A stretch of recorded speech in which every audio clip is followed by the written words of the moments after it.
Hello बच्चों, कैसे हो आप लोग। जैसे कि आप लोग सब जानते हो कि एसएम का पूरा सिलेबस आपका चेंज हो चुका है। तो आप लोगों के लिए बहुत ही अच्छी गुड न्यूज़ है कि एसएम के नए सिलेबस के सारे लेक्चर्स आपको ओनली 1000 रुपीज़ में अवेलेबल हैं प्रोफेशनल हब की एंड्रॉयड ऐप पे।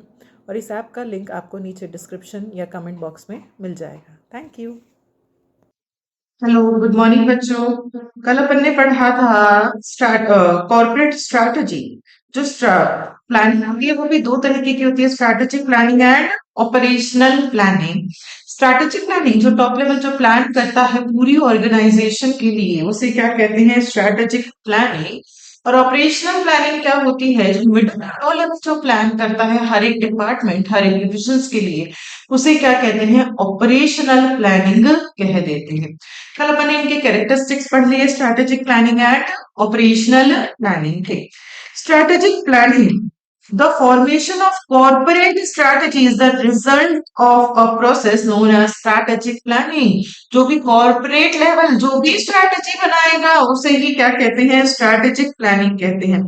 स्ट्रैटेजिक प्लानिंग में सबसे पहले आप अपना ऑब्जेक्टिव को डिसाइड करते हैं कि मेरा क्या ऑब्जेक्टिव है, मुझे क्या क्या रिसोर्सेस चाहिए उस ऑब्जेक्टिव को अचीव करने के लिए, और क्या पॉलिसीज मैं यूज में लूंगी to acquire use and dispose of that resource. तो स्ट्रैटेजिक प्लानिंग में क्या करते हैं, सबसे पहले अपन देखते हैं मेरा क्या ऑब्जेक्टिव है, उसके लिए मुझे क्या क्या रिसोर्सेस चाहिए होंगी, फिर अपन पॉलिसी बनाते हैं कि कैसे मैं उन रिसोर्स को एक्वायर करूंगी, यूज करूंगी एंड डिस्पोज ऑफ करूंगी। स्ट्रैटेजिक प्लानिंग बताता है आप अभी कहाँ हो एंड आप कहाँ जाना चाहते हो, उनके लिए बीच के रास्ते क्या होंगे, क्या क्या फेज होंगे, मैं where to are and where to want to be, उसके बेस क्या होंगे वो आपको स्ट्रैटेजिक प्लानिंग बताता है। यहाँ पूरी ऑर्गेनाइजेशन के लिए फंक्शंस बनाए जाते हैं, हर एक डिविजन हर एक डिपार्टमेंट को ध्यान में रखते हुए यहाँ पे उनके लिए क्या बनाए जाते हैं, यहाँ पे उनके लिए स्ट्रैटेजी बनाई जाती है।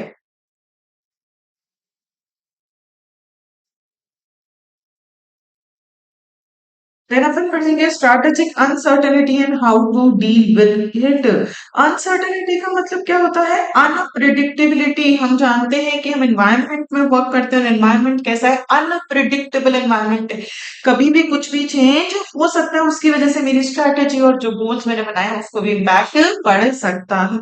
मार्केट में चेंज हो सकता है, आपकी टेक्नोलॉजी में कॉम्पिटिशन रेगुलेशन इन सब में आपका चेंज हो सकता है।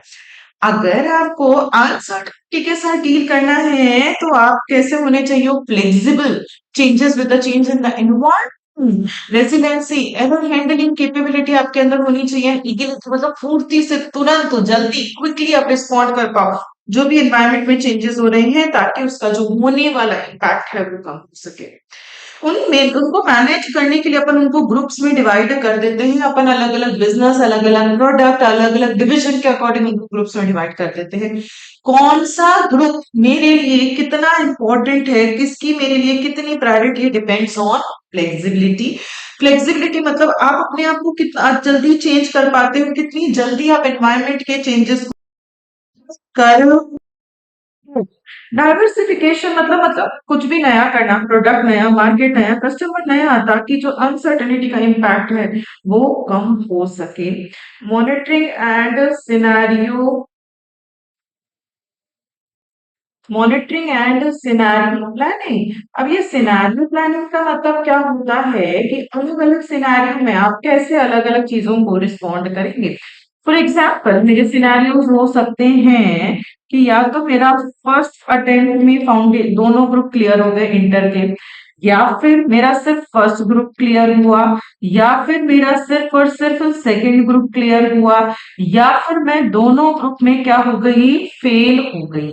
अलग अलग सिनेरियो के लिए आप अलग अलग चीजों के लिए पहले से ही प्लानिंग करके रखते हैं कि अगर ये सिचुएशन आ गई तो मुझे इसको इस तरीके से रिस्पॉन्ड करना है। अगर आप प्लानिंग करेंगे पहले से ही तो आप उसको बेटर तरीके से हैंडल कर पाएंगे। तो अब यहाँ देखते हैं कि क्या क्या चेंजेस आ रही हैं क्या क्या चेंजेस आ रहे हैं और क्या क्या सिनारियोज हैं, किसका क्या इम्पैक्ट मेरी स्ट्रैटेजी पे पड़ सकता है। नेक्स्ट है बिल्डिंग रेजिलेंसी। रेजिलेंसी का मतलब एरर हैंडलिंग कैपेबिलिटी। आप यहाँ पे स्ट्रेंथन अप करते हो अपनी ऑपरेशनल एफिशिएंसी, फाइनेंशियल फ्लेक्सिबिलिटी और रिस्क मैनेजमेंट कैपेबिलिटीज को आप और इम्प्रूव करते हो। कोलैबोरेशन एंड पार्टनरशिप, आप कोलैबोरेट करते हो with other organisation, suppliers, customers, partners, ताकि आपको ज्यादा रिसोर्सेज, रिस्क कम हो सके और नई मार्केट और नई टेक्नोलॉजीज को आप ग्रैब कर सको। तो ये 5 फैक्टर्स हैं कि कौन सा ग्रुप आपके लिए कितना इंपॉर्टेंट है, उसको डिसाइड करने के लिए किसको मुझे कितनी प्रायोरिटी देनी है। पहला क्या है? फ्लेक्सिबिलिटी। फ्लेक्सिबिलिटी का मतलब आप चेंज कर पा रहे हो अपने आप को एज पर the changes in the environment. Then next है आपका डाइवर्सिफिकेशन, कि अगर आपका प्रोडक्ट नया, आपका बिजनेस नया, आपका मार्केट नया, तो रिस्क होने का जो इम्पैक्ट होता है वो थोड़ा सा कम हो जाएगा।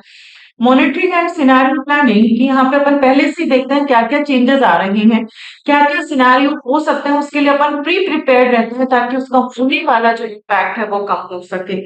बिल्डिंग रेसिलेंसी। रेसिलेंसी का मतलब क्या होता है? आपका एरर हैंडलिंग कैपेबिलिटीज, कि आप अपनी कैसे ऑपरेशनल एफिशिएंसी को और बढ़ा सकते हैं, फाइनेंशियल फ्लेक्सिबिलिटी को और कम कैसे कर सकते हैं, रिस्क मैनेजमेंट कैपेबिलिटीज को और इम्प्रूव कैसे कर सकते हैं। नेक्स्ट है इसके अंदर कोलैबोरेशन एंड पार्टनरशिप। आप other organisation, suppliers, customers, partners के साथ कोलैबोरेट करते हैं ताकि मतलब रिस्क कम हो सके, आपके पास ज्यादा रिसोर्सेज और नए मार्केट को आप टैकल कर सको। नेक्स्ट टॉपिक है इम्पैक्ट ऑफ अनसर्टेनिटी।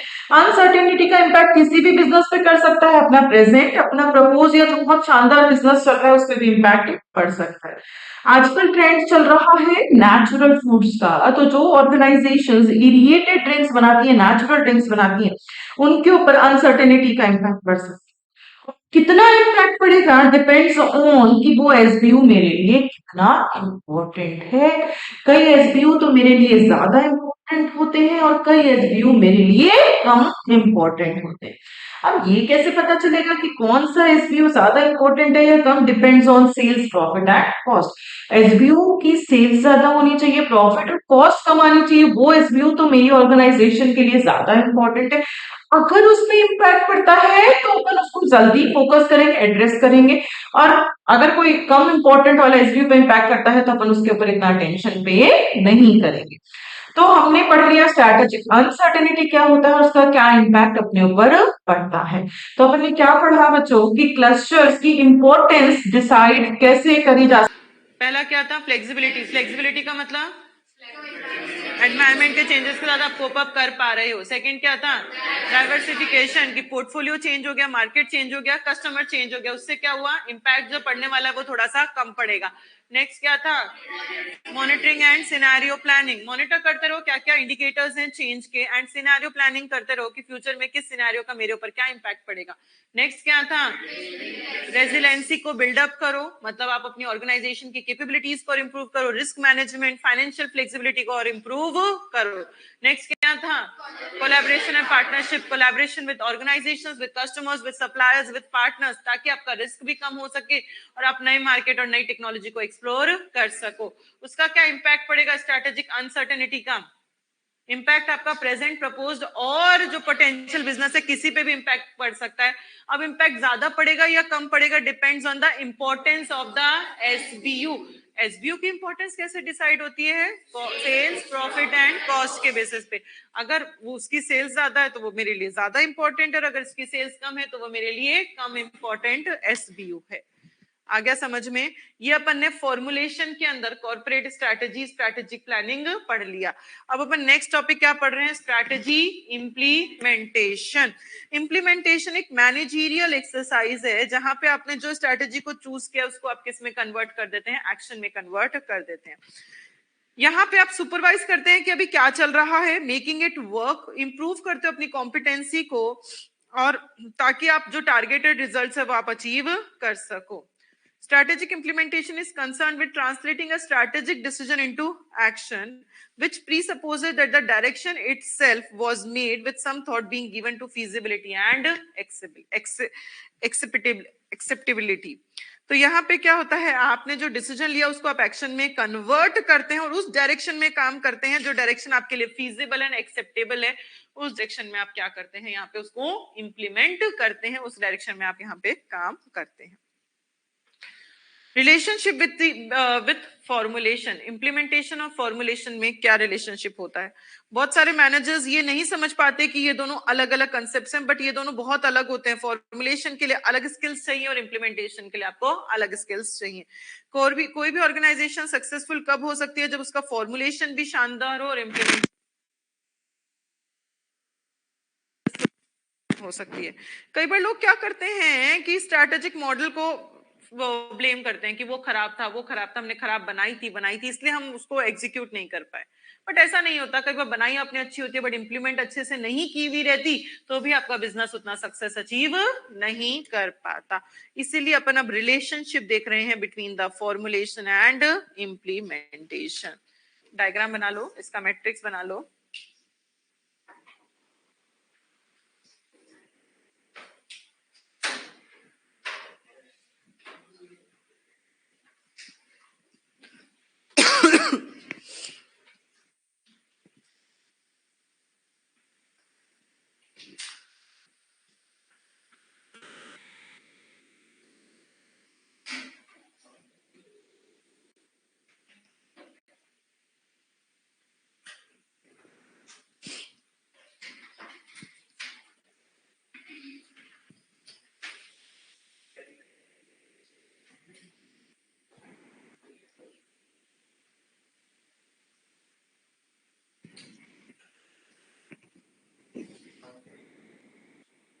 कहां पे?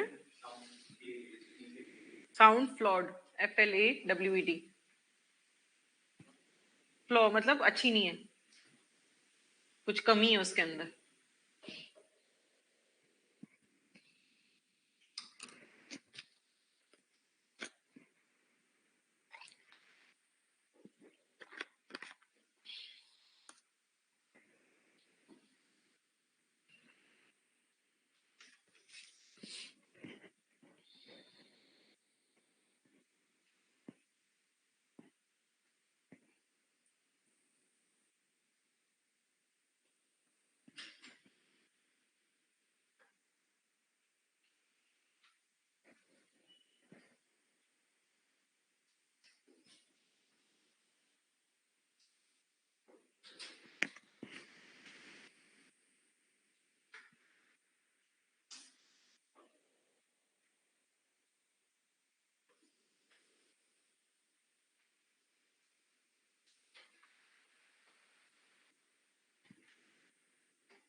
बन गया?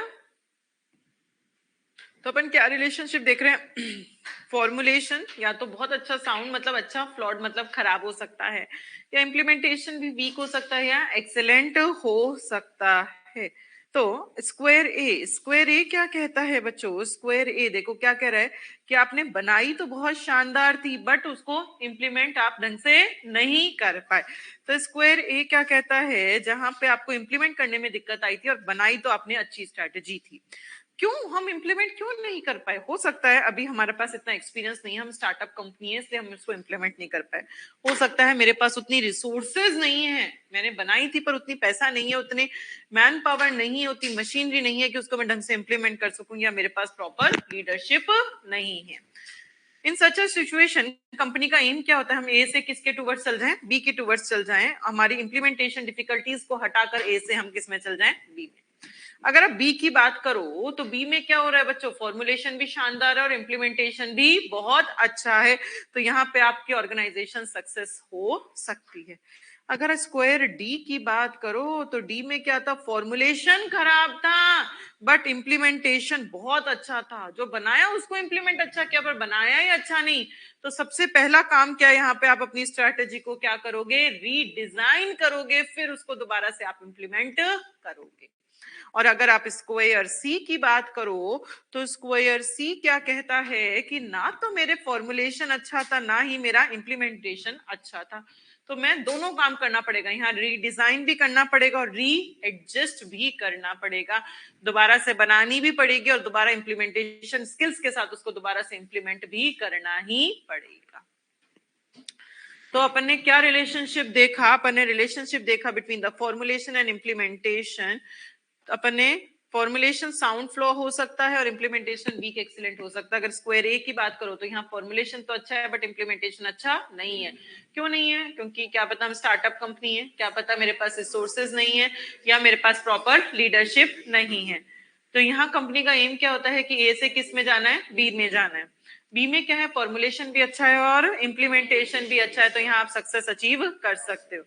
डी की बात करो तो डी में मेरे पास फॉर्मुलेशन खराब था पर इम्प्लीमेंटेशन अच्छा है, तो यहाँ आप सबसे पहले क्या करोगे, अपनी स्ट्रैटेजी को रीडिजाइन करोगे। और अगर आप स्क्वायर सी की बात करो तो फॉर्मुलेशन भी खराब, इम्प्लीमेंटेशन भी खराब, तो रीडिजाइन एंड री एडजस्ट करना पड़ेगा। ये रिलेशनशिप है किसके किसके बीच में, फॉर्मुलेशन एंड इम्प्लीमेंटेशन। यहाँ आप डेफिनेशन भी बता देना, फॉर्मुलेशन मतलब स्ट्रैटेजी बनाना और इम्प्लीमेंट मतलब जो प्लान्स किए उसको एग्जीक्यूट करना।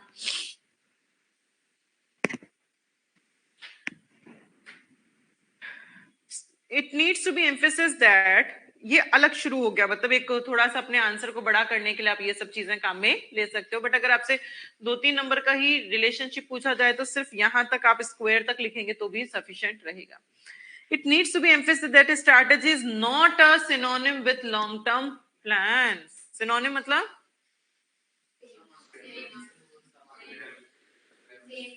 सिमिलर, प्राइवेट हिंदी में पढ़ते थे ना, तो वो सिनोनिम नहीं होता। स्ट्रैटेजी और ऑब्जेक्टिव सिनोनिम्स नहीं कह सकते, but rather consist of an enterprise attempts to reach some preferred future state। Strategy क्या होती है, स्ट्रैटेजी एक तरीका होता है कि वहां तक पहुंचने का, हमें फ्यूचर स्टेट तक पहुंचेंगे कैसे, वो स्ट्रैटेजी आपको बताता है। While a series of strategic moves may be planned, ज्यादातर आप जो है वो प्लानिंग कर सकते हो स्ट्रैटेजी में कि ऐसा ऐसा करेंगे, ऐसा ऐसा करेंगे हम, बट कई बार कॉम्पिटिटर के एक्शंस की वजह से हमें हर चीज में क्या करना पड़ता है, चेंजेस करने पड़ सकते हैं। In organisation that lack strategic direction there has been a tendency, जिनके पास स्ट्रैटेजी प्रॉपर बनी हुई नहीं रहती, look inwards in times of stress. अगर स्ट्रेस आ जाता है तो वो अपनी ऑर्गेनाइजेशन में ही कमियां ढूंढते रहते हैं कि क्यों, किस वजह से स्ट्रेस आया। For management to devote their attention to cost cutting and shedding unprofitable divisions, जिनके पास प्रॉपर स्ट्रैटेजी नहीं बनी हुई रहती, अगर उनको कुछ भी नुकसान हो रहा है तो वो कॉस्ट कट करना शुरू कर देते हैं ऑर्गेनाइजेशन में, चाय बंद कर दी, दूध बंद कर दिया, फ्रूट्स बंद कर दिए, सब बंद कर दिया कि कॉस्ट कटिंग हो जाए ऑर्गेनाइजेशन की। और जो अनप्रॉफिटेबल सेक्शंस है उनको वो क्या करना शुरू कर देते हैं, बंद करना शुरू कर देते हैं। इसीलिए कहते हैं कि फोकस किस पे होना चाहिए, आपका एफिशिएंसी पे फोकस होना चाहिए, ना कि इफेक्टिवनेस। अब ये एफिशिएंसी क्या होता है बच्चों, नहीं, वो इफेक्टिवनेस होता है लक्ष्य प्राप्त करना। एफिशिएंसी मतलब कम पैसे कम रिसोर्सेज मिनिमम इनपुट के साथ मैक्सिमम आउटपुट को अचीव करना इज कॉल्ड द एफिशिएंसी। और इफेक्टिवनेस मतलब जो चाहा था वो मिल गया, ऑब्जेक्टिव जो गोल अचीव करना था वो आपने अचीव कर लिया, उसे क्या कहते हैं, इफेक्टिवनेस कहते हैं। सर्वाइवल के लिए, मैं पहले भी पूछ चुकी हूं, आज फिर पूछ रही हूं, सर्वाइवल के लिए एफिशिएंसी जरूरी है या इफेक्टिवनेस जरूरी है? अगर एक चूज करना हो तो एफिशिएंसी जरूरी है सर्वाइवल के लिए। सारे बच्चे गलत हो। एफिशिएंट हो आप, बहुत शानदार पढ़ रहे हो, एकदम दिन रात लगाकर बहुत इंटेलिजेंट बच्चे हो, ठीक है, जैसे इस बार अभी लास्ट अभी सीए इंटर के बैच के साथ हुआ, एफिशिएंट थे वो सारे के सारे बच्चे, बट इफेक्टिव बहुत कम हो पाए, अपना गोल बहुत कम अचीव कर पाए, क्योंकि आईसीआई को जो अपना रिजल्ट निकाल कर देना होता है वो वही रिजल्ट देता है जो बच्चे शॉर्ट शॉर्ट दोनों दोनों ग्रुप में पास थे, वो बच्चे भी एक ग्रुप भी क्लियर नहीं कर पाए, क्योंकि उनका फिक्स क्राइटेरिया होता है कि हमें इतने ही बच्चे दोनों ग्रुप में क्लियर करने हैं, इससे ज्यादा क्लियर नहीं करने हैं। तो वो लोग अपना गोल अचीव नहीं कर पाए, वो लोग क्लियर नहीं कर पाए, एफिशिएंट थे, उन्होंने रिसोर्सेस कम से कम काम में ली, मतलब उन्होंने बेस्ट तरीके से अपनी पढ़ाई की। तो अगर आपको सरवाइव करना है तो इफेक्टिव होना जरूरी है, ऑब्जेक्टिव को अचीव करना जरूरी है, चाहे आप एफिशिएंट हो चाहे नहीं हो। आपको सीए इंटर क्लियर करना जरूरी है।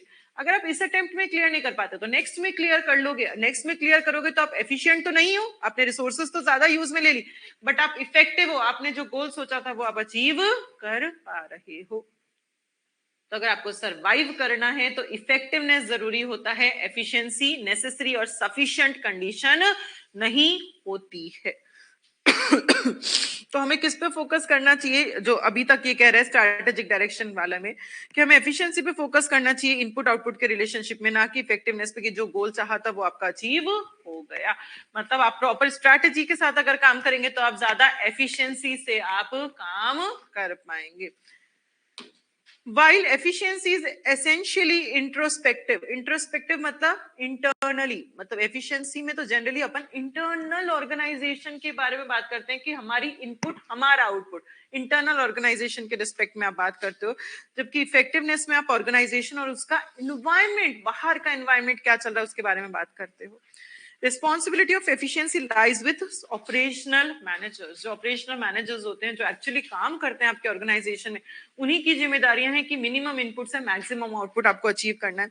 Top management having the primary responsibility for strategic orientation of the organisation, और टॉप मैनेजमेंट की कितनी जिम्मेदारी है, सिर्फ स्ट्रैटेजी बना कर देना, बाकी उसको एफिशिएंटली स्ट्रैटेजी को एग्जीक्यूट करवाने की जिम्मेदारी किसकी होती है, ऑपरेशन मैनेजमेंट की ये जिम्मेदारी होती है। आ रहा है समझ में? तो अगर आपसे डिफरेंसेस पूछे जाएं एफिशिएंसी इफेक्टिवनेस, अभी अपन और पढ़ेंगे, पर आप ये लाइनें भी काम में ले सकते हो। एफिशिएंसी तो इंट्रोस्पेक्टिव होती है, और जबकि इफेक्टिवनेस क्या होती है, आपकी एनवायरनमेंट और ऑर्गेनाइजेशन के बीच में कनेक्टिविटी होती है। एफिशिएंसी किसकी जिम्मेदारी है, ऑपरेशनल मैनेजर की, और टॉप मैनेजर की क्या जिम्मेदारी है, सिर्फ स्ट्रैटेजी बनाकर देना, सिर्फ उतनी ही उसकी जिम्मेदारियां होती है। इसका मैट्रिक्स बना लो एफिशिएंसी इफेक्टिवनेस के रिलेशनशिप का। जब भी आपसे एग्जाम में रिलेशनशिप बिटवीन एफिशिएंसी इफेक्टिवनेस पूछा जाएगा तो बच्चों डायरेक्टली मैट्रिक्स बनाकर डायरेक्टली एक्सप्लेन मत करना। सबसे पहले आप लोग एफिशिएंसी की डेफिनेशन बताना, फिर इफेक्टिवनेस की डेफिनेशन बताना, फिर ये वाली लाइनें बताना कि इफेक्टिव ये जरूरी, ये अभी अपन पढ़ेंगे ये वाली लाइनें। आप वो लाइन भी बता सकते हो कि एफिशिएंसी इंट्रोस्पेक्टिव और इफेक्टिवनेस ये के बीच में कनेक्टिविटी होती है। उसके बाद आप लोग ये टेबल बनाकर और ये एक्सप्लेन कर देना, ठीक है।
इन दोनों की इफेक्टिव इनफेक्टिव के ऊपर लिख लेना।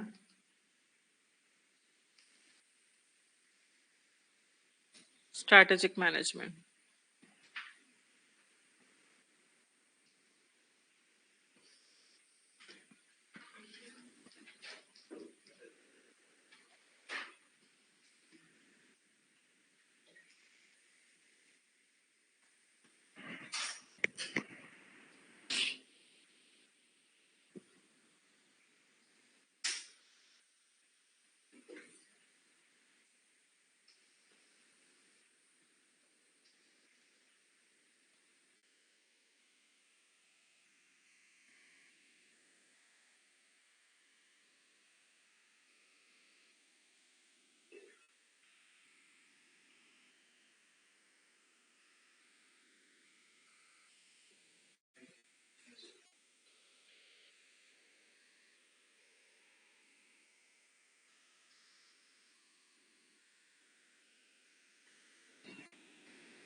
बन गया?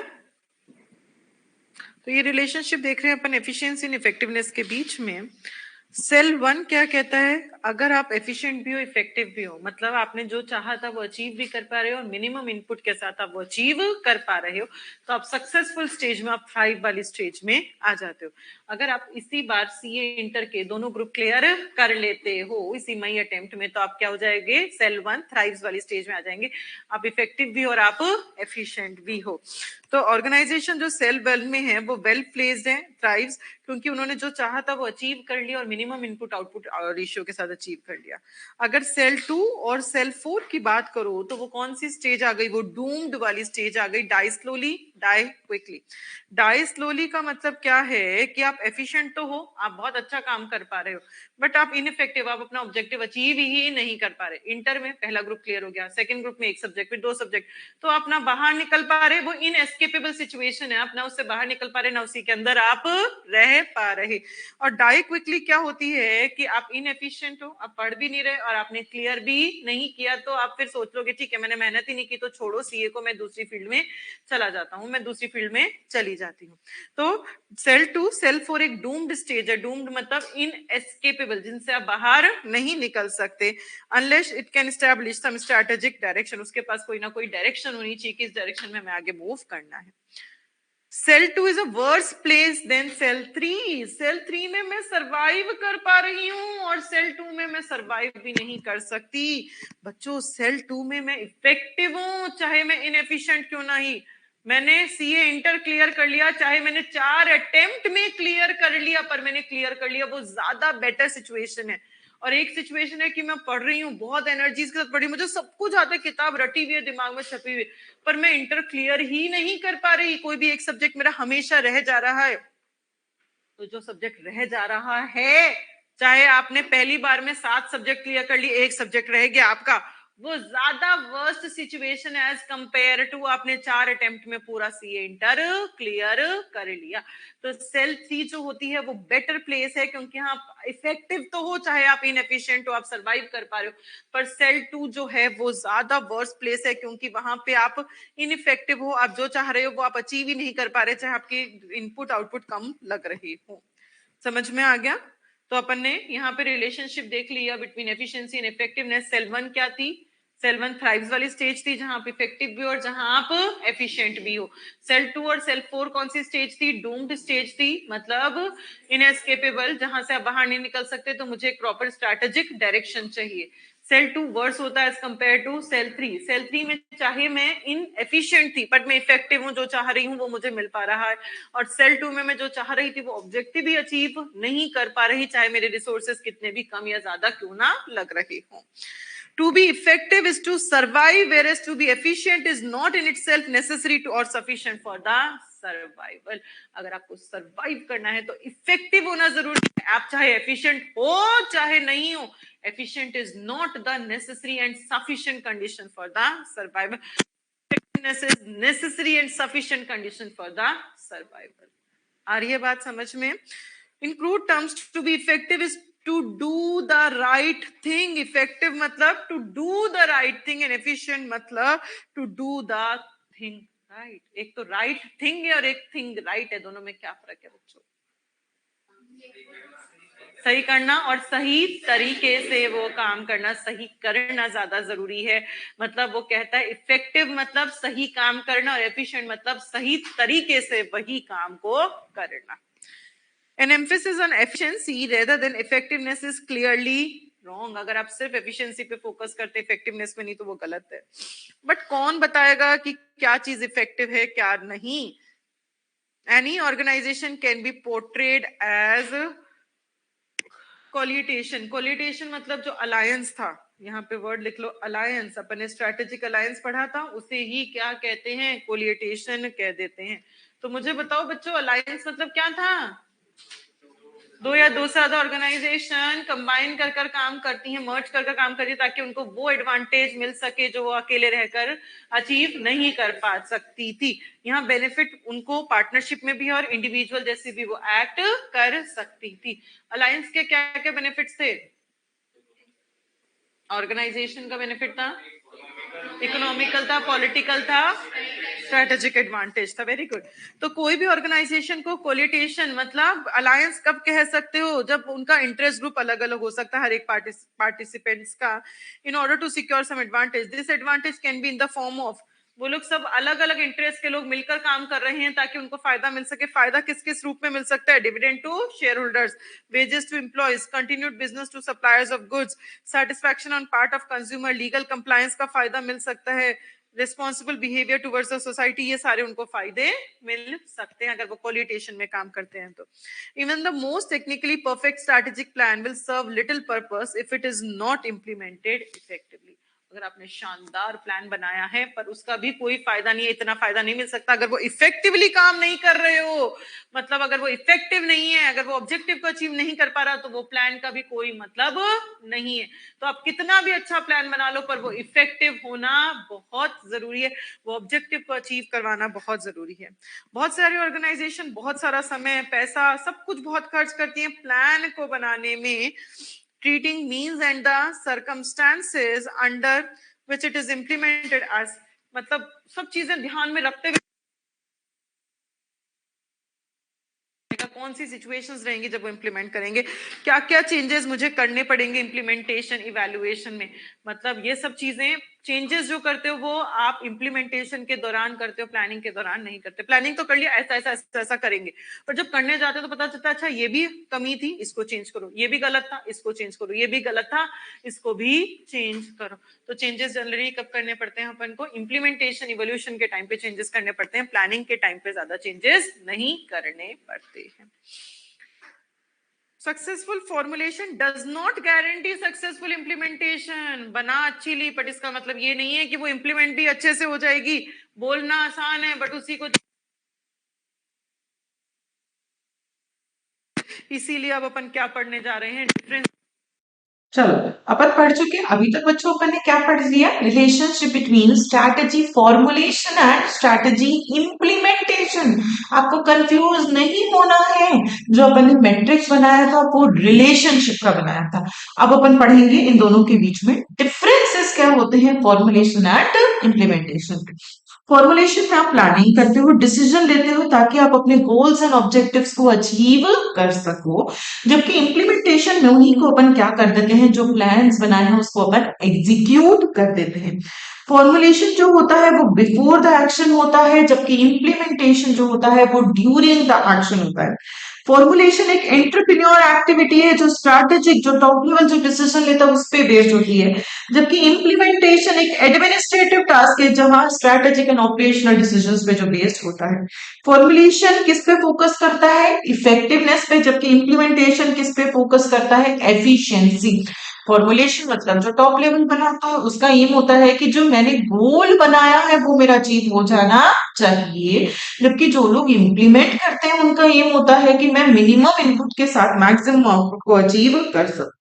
फॉर्मुलेशन एक इंटेलेक्चुअल रैशनल प्रोसेस है, यहाँ टॉप लेवल दिमाग लगाकर सोच समझ कर फिर डिसीजन लेता है, और यहाँ पे एक्चुअल उसको वर्किंग किया जाता है, प्लस ऑपरेशन किया जाता है। फॉर्मुलेशन में कोऑर्डिनेशन सिर्फ कुछ ही लोगों के बीच में चाहिए, जबकि इम्प्लीमेंटेशन में आपको कोऑर्डिनेशन बहुत सारे लोगों के बीच में चाहिए, क्योंकि फॉर्मुलेशन में तो सिर्फ टॉप लेवल के कुछ ही लोग होते हैं जिनके बीच में अपन को कोऑर्डिनेशन चाहिए, जबकि इम्प्लीमेंट करने वाले बहुत सारे लोग होते हैं तो उनके बीच में अपन को कोऑर्डिनेशन चाहिए। फॉर्मुलेशन में इनिशिएटिव होना चाहिए, logical skills, conceptual, analytical skills, जबकि इम्प्लीमेंटेशन के लिए आपको मोटिवेशनल और लीडरशिप स्किल्स की जरूरत होती है। फॉर्मुलेशन प्रीसीड्स इम्प्लीमेंटेशन है, इम्प्लीमेंटेशन फॉलोज फॉर्मुलेशन, फॉर्मुलेशन के बाद इम्प्लीमेंटेशन होता है, इम्प्लीमेंटेशन से पहले फॉर्मुलेशन होता है। तो अपन ने क्या पढ़ लिए? Differences between strategy formulation and strategy implementation. क्या डिफरेंस होता है एक वापस से रिवाइज कर लेते हैं। फॉर्मुलेशन में अपन प्लानिंग करते हैं, डिसीजन लेते हैं ताकि जो टॉप लेवल ने गोल्स बनाए हैं उसको अचीव कर सके।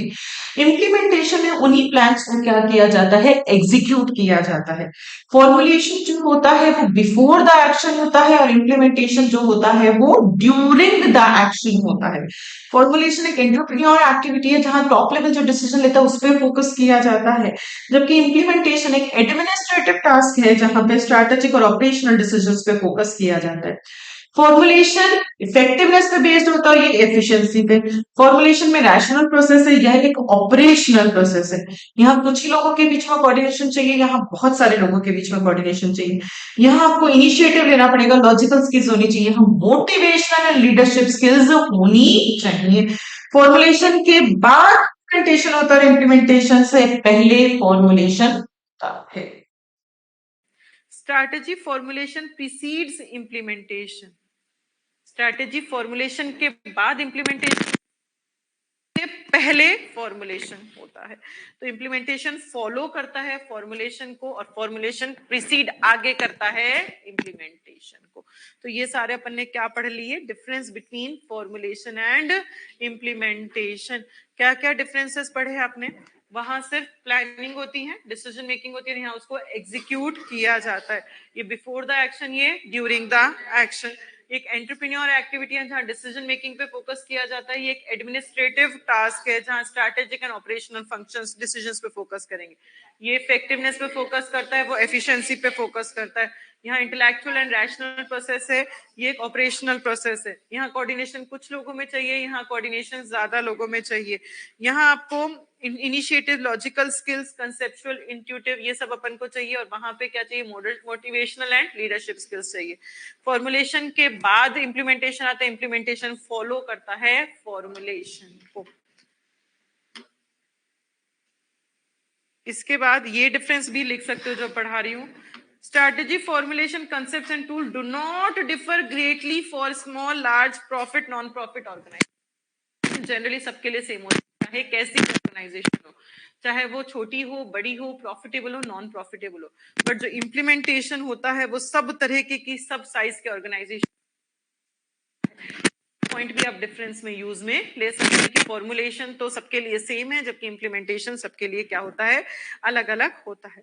क्यों इम्प्लीमेंटेशन अलग अलग क्यों है? क्योंकि इम्प्लीमेंटेशन के लिए मुझे ये सारे काम करने पड़ते हैं। इम्प्लीमेंट करते वक्त आपको ये सारी चीजें करनी पड़ती हैं। इसमें से कोई भी 4 से 5 नाम आप लोग याद कर लेना, सारे याद करने की जरूरत नहीं है। इम्प्लीमेंटेशन करते वक्त अपन को एडिंग न्यू डिपार्टमेंट्स, कई बार नए डिपार्टमेंट ऐड करने पड़ते हैं, कई बार कुछ फैसिलिटीज को मुझे क्लोज करना पड़ता है, कुछ नए एम्प्लॉयज को मुझे हायर करना पड़ता है, मुझे मेरी प्राइसिंग स्ट्रैटेजी को चेंज करना पड़ता है, मुझे मेरा फाइनेंशियल बजट्स बनाना पड़ता है, कॉस्ट कंट्रोल प्रोसीजर्स मुझे लगाने पड़ते हैं, एडवर्टाइजमेंट स्ट्रैटेजी मुझे चेंज करनी पड़ती है, बिल्डिंग न्यू फैसिलिटीज, नई मशीनरी, नई मैन्युफैक्चरिंग सेक्टर, लोगों को ट्रेनिंग देनी पड़ती है, ट्रांसफर करना पड़ता है मुझे।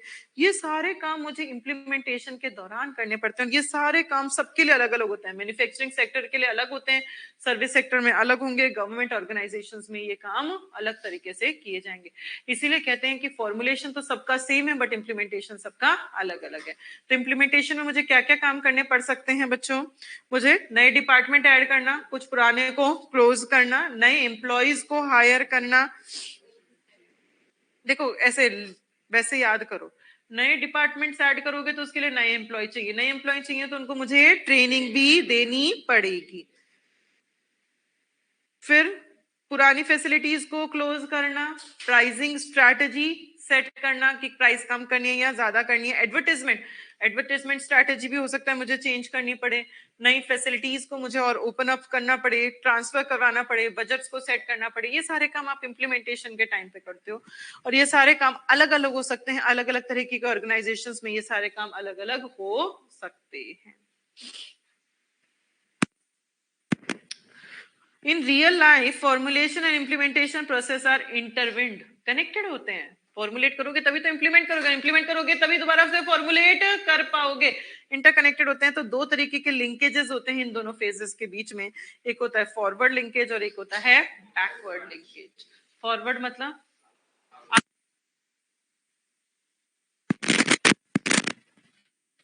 का क्या इम्पैक्ट पड़ेगा इम्प्लीमेंटेशन पे, दोबारा से फॉर्मुलेट लिंकेज कहते हैं। जैसे आप लोग जब आप लोग 11th-12th में थे तो आप लोग मैनेजमेंट के फंक्शंस पढ़ते थे, एक तो प्लानिंग और एक कंट्रोल। जो कंट्रोल होता था वो फॉरवर्ड भी होता था और बैकवर्ड भी होता था। आपने आज क्या प्लान किया है वो कंट्रोल पे, और आज जब दोबारा से प्लान करेंगे तो जो पहले कंट्रोल्स लगाए थे, जो पहले डेविएशंस आए थे, उसको ध्यान में रखते हुए आप दोबारा से प्लानिंग करते हो। जैसे कि यहाँ पे एग्जाम्पल अपन एक और लेके देखते हैं। फॉर एग्जाम्पल, फॉर्मुलेशन का इम्पैक्ट इम्प्लीमेंटेशन पे, आपने कैसी स्ट्रैटेजी बनाई है। मैंने सपोज स्ट्रैटेजी बनाई है कि मुझे 3 दिन के अंदर मुझे एसएम कंप्लीट करना है, मेरी ये स्ट्रैटेजी है अभी, ठीक है। अभी तक मुझे एसएम में कुछ भी नहीं आता और 3 दिन में कंप्लीट करना है। तो जो ऑलरेडी एग्जिस्टिंग सब्जेक्ट्स थे उनको तो मैंने छोड़ा, अब मैंने पूरा टाइम किस पे देना शुरू कर दिया, एसएम पे। तो मुझे मेरी जो एग्जिस्टिंग चीजें चल रही थी उनको चेंज किया ताकि वो मेरी इंप्लीमेंट ढंग से हो पाए। तो फॉर्मुलेशन का इम्पैक्ट किसके ऊपर पड़ा, इंप्लीमेंटेशन पे। अब जब मैंने इंप्लीमेंट किया तो मैंने ये देखा 3 दिन की जगह, 3 दिन में तो एसएम के सिर्फ मेरे 4 चैप्टर्स ही कंप्लीट हो पाए। मैंने फुल टाइम दिया तो भी 4 चैप्टर्स ही कंप्लीट हो पाए, एक चैप्टर अभी भी लेफ्ट ओवर रह गया। अब जब दोबारा से आप स्ट्रैटेजी फॉर्मुलेट करोगे, दोबारा से एसएम के लिए स्ट्रैटेजी बनाओगे, तो जो पुराने आपने एक्शंस लिए थे उनका जो रिजल्ट आया था उसको ध्यान में रखते हुए अब आप नई स्ट्रैटेजी बनाओगे। अब आप ध्यान में रखोगे कितना लंबा टाइम में लगातार थ्योरी नहीं पढ़ सकती, या मुझे थ्योरी को और ज्यादा समय देना है या थोड़ा कम समय देना है, या मुझे सुबह का समय देना है या मुझे रात का समय देना है। तो अगली बार जब आप फॉर्मुलेट करोगे तो जो पुराना इंप्लीमेंट हो चुका है उसको ध्यान में रखते हुए आप अगली बार क्या करते हो, फॉर्मुलेट करते हो। इसीलिए कहते हैं इसके 2 लिंकेजेस होते हैं, फॉरवर्ड एंड बैकवर्ड। फॉरवर्ड मतलब फॉर्मुलेशन का इंपैक्ट इंप्लीमेंटेशन पे, और बैकवर्ड मतलब इंप्लीमेंटेशन का इंपैक्ट फॉर्मुलेशन पे। तो अपन लिंकेजेस पढ़ रहे हैं between formulation and implementation. Formulation आप लोगों को पता है एक एंटरप्रेन्योर एक्टिविटी है जो स्ट्रैटेजिक डिसीजन मेकिंग पे बेस्ड है। इंप्लीमेंटेशन एक एडमिनिस्ट्रेटिव टास्क है जो strategic and operational decision making पे बेस्ड होता है। फॉरवर्ड लिंकेज मतलब फॉर्मुलेशन का इंपैक्ट किसके ऊपर पड़ेगा, इंप्लीमेंटेशन पे। फॉर्मुलेट करना, स्ट्रैटेजी जब बनाते हो तो बनाते हो कैसे हो, आप सबसे पहले अपना ऑब्जेक्टिव डिसाइड करते हो। ऑब्जेक्टिव डिसाइड करने के लिए आप एनवायरनमेंट और ऑर्गेनाइजेशन को एनालाइज करते हो, बहुत सारे ऑल्टरनेटिव्स होते हैं, उसमें से जो बेस्ट होता है उसको आप क्या कर लेते हो, अडॉप्ट कर लेते हो, चूज कर लेते हो। तो जब भी आप फॉर्मुलेट कर रहे हो कोई नई स्ट्रैटेजी या पुरानी को ही रीफॉर्मुलेट कर रहे हो, या बहुत सारे चेंजेस करने पड़ते हैं आपको अपनी ऑर्गेनाइजेशन के अंदर। क्या क्या चेंजेस करने पड़ते हैं ताकि वो ढंग से इंप्लीमेंट हो सके। कई बार हो सकता है मुझे मेरा स्ट्रक्चर चेंज करना पड़ जाए ऑर्गेनाइजेशन का। स्ट्रक्चर मतलब पहले स्ट्रक्चर था मेरा कि ऑर्गेनाइजेशन में एक बॉस था और बाकी सारे स्टाफ थे। अब मैंने स्ट्रक्चर कर दिया, एक सीईओ और डिपार्टमेंट बना दिया, एक प्रोडक्शन डिपार्टमेंट, एक मार्केटिंग डिपार्टमेंट, एक फाइनेंस डिपार्टमेंट और एक एचआर डिपार्टमेंट। मैंने हो सकता है स्ट्रक्चर चेंज कर दिया सीईओ, और फिर मैंने मेरे प्रोडक्ट्स डिवाइड कर दिए। एक मैंने प्रोडक्ट डिवाइड कर दिया शर्ट्स का, एक मैंने प्रोडक्ट डिवाइड कर दिया जीन्स का, और एक प्रोडक्ट डिवाइड कर दिया मैंने टी शर्ट का। अब शर्ट का production, marketing, finance, HR, T shirt का, इसका सबका ऐसा भी हो सकता है। तो कई बार क्या होता है जब आप स्ट्रैटेजी बनाते हो तो आपको हो सकता है अपना स्ट्रक्चर चेंज करना पड़े, हो सकता है स्टाइल ऑफ लीडरशिप आपको चेंज करनी पड़े। In this way formulation of strategy have forward linkage with their implementation. अगर आप बैकवर्ड लिंकेज की बात करो तो just as implementation is determined by the formulation, जो बनी है उसके उसी से डिसाइड होता है उसको कैसे इंप्लीमेंट किया जाएगा, वैसे ही फॉर्मुलेशन प्रोसेस को भी फर्क पड़ता है कि आपने पहले कैसे इंप्लीमेंट किया था, उसकी वजह से फॉर्मुलेशन अगला क्या करोगे उसको फर्क पड़ता है। While dealing with strategic choices, remember that past strategic actions also determine the choice of the strategy. पहले क्या रिजल्ट आया था, पहले क्या एक्शन आपने परफॉर्म किया था, उसको ध्यान में रखते हुए आप आज की स्ट्रैटेजी चूज करते हैं। पहले मेरी स्ट्रैटेजी थी कि मैं रात को थ्योरी पढ़ती थी, ठीक है, फ्री होकर। पर फिर मैंने देखा रात को थ्योरी पढ़ने से क्या हो रहा है, टाइम ज्यादा कंज्यूमर है क्योंकि मेरा माइंड ऑलरेडी बहुत थक चुका है और मुझे नींद बहुत आती है। तो मैं जब अगली बार मेरा टाइम टेबल बनाऊंगी, अगली बार मैं स्ट्रैटेजी बनाऊंगी, तब मैं ये स्ट्रैटेजी बनाऊंगी कि मैं उस टाइम थ्योरी सब्जेक्ट को डालूंगी जब मेरा माइंड पूरा एक्टिव रहता हो, ताकि मेरा टाइम कंज्यूम हो और वो चीज मुझे थोड़ी सी जल्दी लर्न हो पाए। तो आपका जो आप आज स्ट्रैटेजी चूज कर रहे हो वो डिपेंड करती है आपने पास्ट में क्या एक्शंस लिए थे, उस पर डिपेंड करती है। Organizations tend to adopt those strategies which can be implemented with the help of present structure of resources combined with some additional efforts.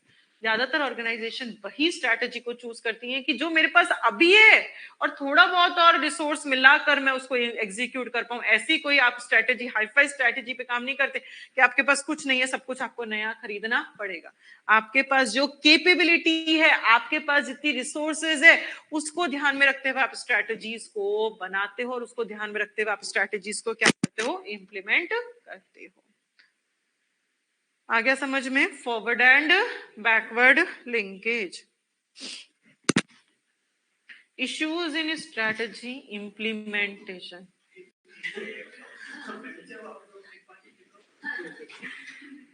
Issues थोड़ा सा ही पढ़ेंगे और क्यों? आप लोग को तो बोलना भी नहीं पड़ रहा, सिर्फ सुनना ही तो है हमें। तो थ्योरी है, थ्योरी में भी ऐसे डिफिकल्ट नहीं है। रिलेशनशिप है, relationship between formulation implementation, relationship between efficiency effectiveness, difference between formulation implementation, forward and backward linkage. यही टॉपिक्स तो पढ़े अपन ने आज, है ना? थोड़ा सा पढ़ेंगे बस लास्ट इश्यूज, ये लास्ट टॉपिक पढ़ेंगे, इसके बाद नहीं पढ़ेंगे।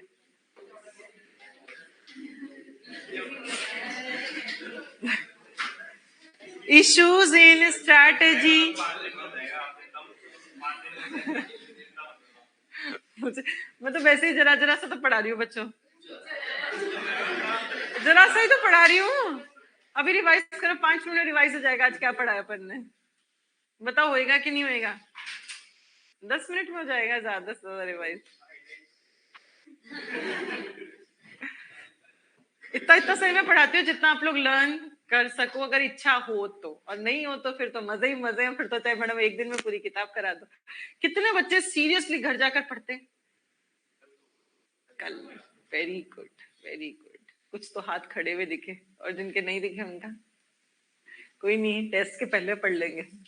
वैसे ऐसा होता है, जब स्टूडेंट लाइफ में हम भी थे, अगर एग्जाम के एक दिन पहले पढ़ते हैं तो वो माइंड हमारा डबल स्पीड से चलता है, डबल ज्यादा। और अभी पढ़ते हैं तो वही 10 पन्ने पढ़ने में आपको 2 घंटे लग जाएंगे, और एग्जाम से पहले पढ़ोगे तो वही 10 पन्ने आप 1 घंटे में कवर कर लोगे। पर फिर भी मैं क्यों कहती हूँ पहले पढ़ो?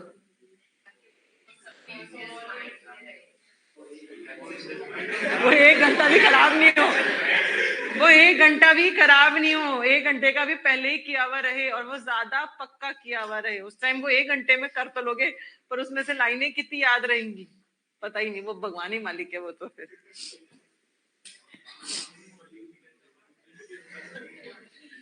थ्योरी में सबसे अच्छा सब्जेक्ट कौन सा लगता है आपको? कोई भी। कुछ तो अच्छा लगवाना ही पड़ेगा ना, हमारे कोर्स में है तो। लॉ, ऑडिट या एसएम, 3 ही तो थ्योरी सब्जेक्ट्स होते हैं। जीएसटी थ्योरी है? प्रैक्टिकली तो होगा, प्रैक्टिकली तो होगा कि ऐसा टैक्स लगाना है, ये लगाना है, वो लगाना है।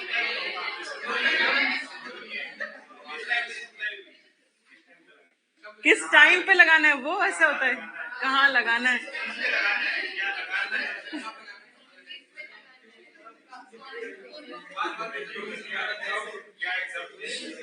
क्या फुल फॉर्म होती है जीएसटी की, या कुछ? बस इतना ही मेरे लिए बहुत था, इतना ही याद करना, इससे ज्यादा मुझे नहीं आता कुछ भी। चलो पढ़ते हैं अपन, इश्यूज इन स्ट्रैटेजी इंप्लीमेंटेशन। जब भी इंप्लीमेंट करेंगे तो क्या क्या दिक्कतें आ सकती हैं? जब अपन इंप्लीमेंट करते हैं तो अपन टेस्ट करते हैं strategies abilities to allocate resources, design organisational structure, formulate functional policies and provide strategic leadership. जब भी आप इंप्लीमेंट करते हो तो आप ये देखते हो कितने अच्छे से आप रिसोर्स, आप कौन स्ट्रैटेजिस्ट, कितने अच्छे से वो रिसोर्स को अलोकेट कर पा रहा है, क्या ऑर्गेनाइजेशन स्ट्रक्चर होगा, क्या पॉलिसीज होंगी, लीडरशिप क्या होगी, कौन बंदा लीडरशिप रोल प्ले करेगा, ये सारी चीजें अपन यहाँ पे ध्यान रखते हैं।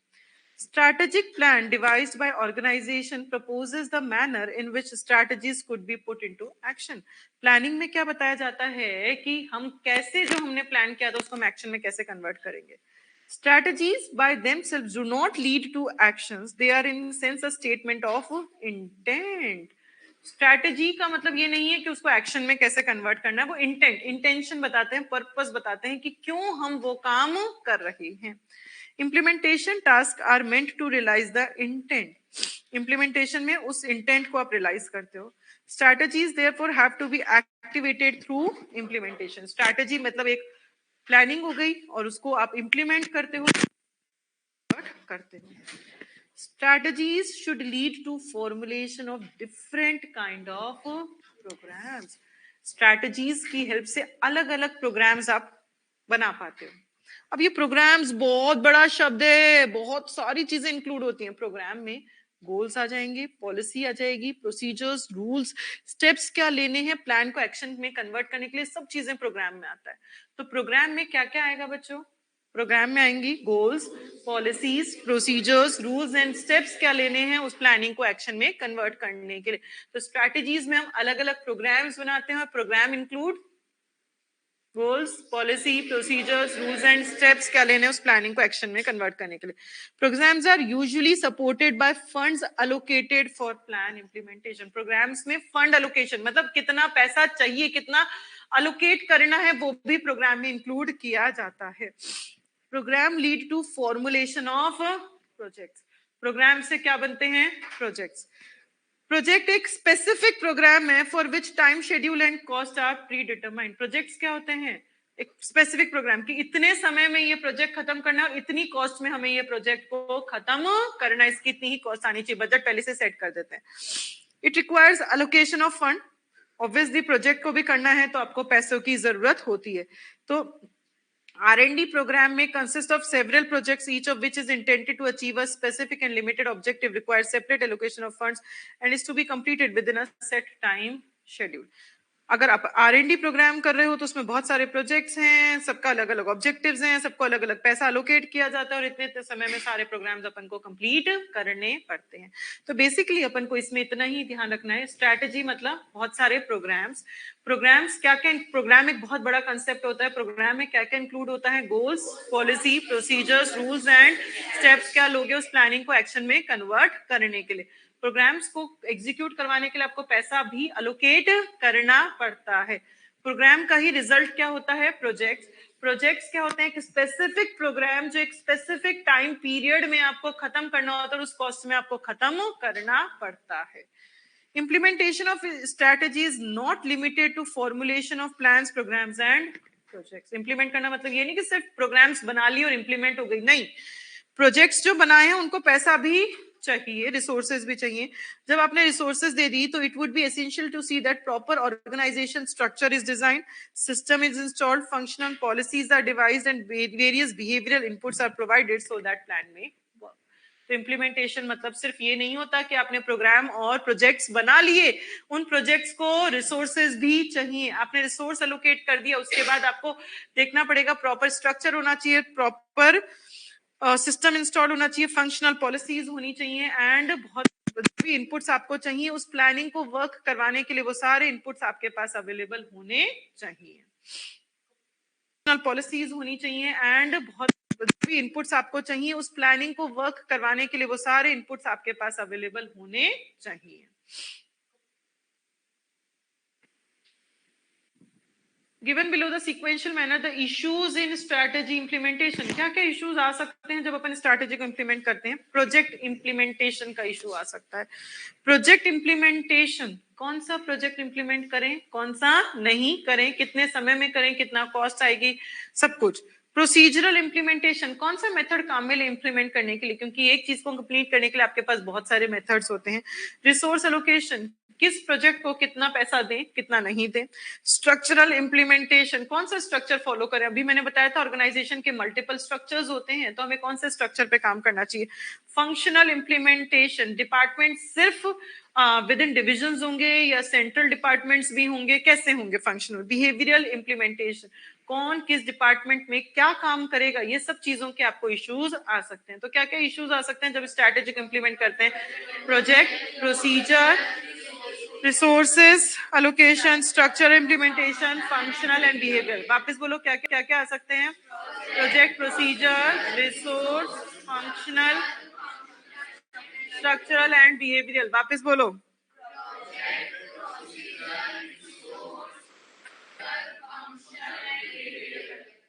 ठीक है, जरूरी नहीं है कि ये सारे इश्यू सीक्वेंस में परफॉर्म किए जाएं, कोई भी किसी के बाद भी हो सकता है।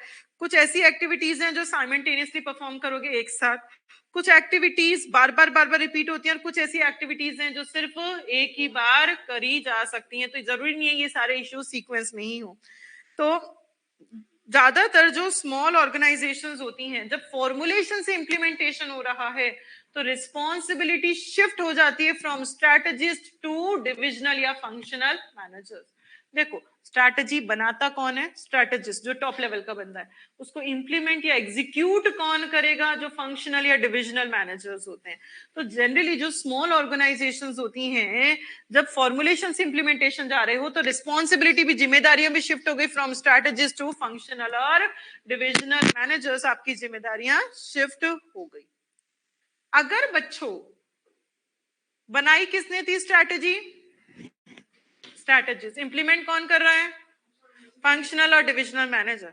अगर मैंने मेरी स्ट्रैटेजी बना ली अकेले ने, मैं स्ट्रैटेजिस्ट हूं, आप फंक्शनल डिविजनल मैनेजर हो, और मैं आपको सिर्फ आके बोल रही हूं आपको इस स्ट्रैटेजी को इंप्लीमेंट करना है, क्या आप बहुत अच्छे से उसको इंप्लीमेंट कर पाएंगे? क्यों? मैंने आपको इन्वॉल्व ही नहीं किया बनाते वक्त, मैंने आप लोगों को क्या पता ऊपर ऊपर की बता दी। अब आपको समझ ही नहीं आ रहा कि मुझे क्यों करना है, कैसे करना है, किस चीज के लिए मुझे ये काम करना है। आपको वो चीज समझ में नहीं आएगी, आपके लिए एक सरप्राइज, जैसे मैंने कह दिया ये काम करके दे दो, तो आप वो काम ढंग से नहीं कर सकते। इसीलिए हमेशा जब भी स्ट्रैटेजी बनेगी तो किसको साथ में इन्वॉल्व करना चाहिए? फंक्शनल और डिविजनल मैनेजर्स को। अगर वो बनाते वक्त आपके साथ हैं तो उनको बहुत अच्छे से समझ में आएगा कि क्या काम क्यों करना है, तो वो उसको ढंग से इंप्लीमेंट कर पाएंगे। ठीक है, मैंने ये तो कह दिया कि मैनेजर्स को आप इन्वॉल्व कर लो बनाते वक्त, पर जो स्ट्रैटेजीज जिसने बनाई थी, बनाकर उसका काम फ्री हो जाता है क्या बच्चों? नहीं, मैंने आपको काम दे दिया, आपको ये काम करना है, उसके बाद मैं फ्री, मेरी कोई जिम्मेदारियां नहीं है। मुझे देखना है आपने सही इंप्लीमेंट किया है नहीं किया। तो जो स्ट्रैटेजिस्ट है उसका काम सिर्फ फॉर्मुलेशन का नहीं है, उसको इंप्लीमेंटेशन के टाइम पे भी पार्टिसिपेट करना चाहिए। मतलब जो फंक्शनल डिविजनल मैनेजर्स होते हैं उनको तो फॉर्मुलेशन में भी पार्टिसिपेट करवाना चाहिए, और जो स्ट्रैटेजिस्ट होता है उसको इंप्लीमेंटेशन में भी पार्टिसिपेट करवाना चाहिए, तभी आपकी स्ट्रैटेजी ढंग से एग्जीक्यूट हो सकती है। तो स्मॉल ऑर्गेनाइजेशंस होती हैं, वहां पे रिस्पॉन्सिबिलिटी शिफ्ट हो जाती है from the strategist to the functional division managers. Problem arise हो सकती है क्योंकि रिस्पॉन्सिबिलिटी शिफ्ट हो रही है और वो सरप्राइज, एज अ सरप्राइज मिल गया मिडल और लोअर लेवल मैनेजर्स को। तो उनको मोटिवेट करना बहुत जरूरी है। वो लोग मोटिवेट कब होते हैं? जब उनका इंटरेस्ट होता है। अगर उनका इंटरेस्ट ऑर्गेनाइजेशन के इंटरेस्ट से मैच नहीं करता तो वो लोग इतने अच्छे से काम नहीं करेंगे। इसलिए बहुत जरूरी है कि फंक्शनल डिविजन मैनेजर्स को आप जितना हो सके फॉर्मुलेशन के टाइम पे इन्वॉल्व करो। Strategist should also be involve as much possible in implementation activities. तो जो मैनेजर्स हैं उनको फॉर्मुलेशन में पार्टिसिपेट कराओ, और जो स्ट्रैटेजिस्ट है उसको इम्प्लीमेंटेशन में पार्टिसिपेट कराओ, तभी वो स्ट्रैटेजी ढंग से इम्प्लीमेंट हो सकती है। इम्प्लीमेंट यहाँ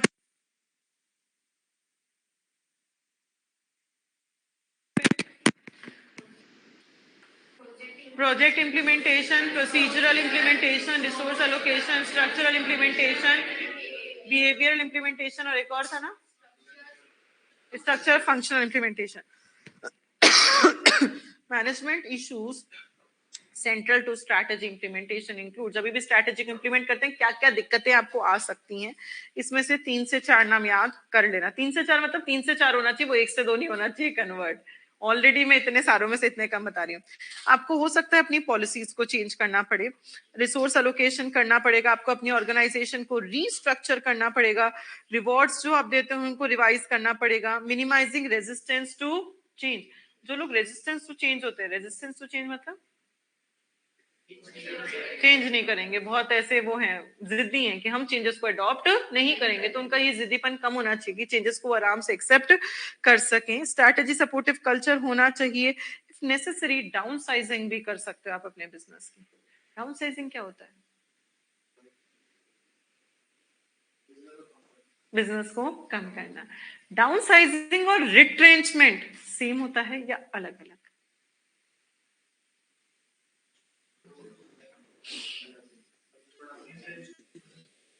सेम है। रिट्रेंचमेंट क्या था? वो भी तो बिजनेस को कम करना ही था। डाउनसाइजिंग भी बिजनेस को कम ही कर रहा है, तो करना पड़ रहा था, वो कंपलसरी था, वो मेरी इच्छा नहीं थी। यहाँ मेरी इच्छा है, ऑलरेडी मैं बहुत एक्सपैंड कर चुकी बिजनेस, अब इतना मैं अकेली मैनेज नहीं कर सकती, तो मैं थोड़े थोड़े थोड़े थोड़े से सेक्टर्स कम करना शुरू करती हूँ। तो डाउन साइजिंग तो आप अपनी इच्छा से करते हैं, और जो रिट्रेंचमेंट था वो आप अपनी इच्छा से नहीं करते हैं, तो ये दोनों अलग अलग होता है। तो जब भी आप इम्प्लीमेंटेशन करते हैं तो मैनेजमेंट में ये सारे इश्यूज आ सकते हैं। हो सकता है मुझे मेरी पॉलिसीज को चेंज करना पड़े, रिसोर्स एलोकेशन मुझे रीस्ट्रक्चर करना पड़ सकता है, रिवॉर्ड्स जो मैंने बनाए हैं प्लान्स उनको मुझे चेंज करना पड़ सकता है, मिनिमाइजिंग रेजिस्टेंस टू से चेंज, स्ट्रैटेजी सपोर्टिव कल्चर होना चाहिए, ह्यूमन रिसोर्स इफेक्टिव होना चाहिए, डाउन साइजिंग भी आप कर सकते हो। मैनेजर्स एम्प्लॉयज को आप शुरुआत से ही पार्टिसिपेट करवाओ, participate early and directly in implementation activities. Their role in strategy implementation should build upon prior involvement.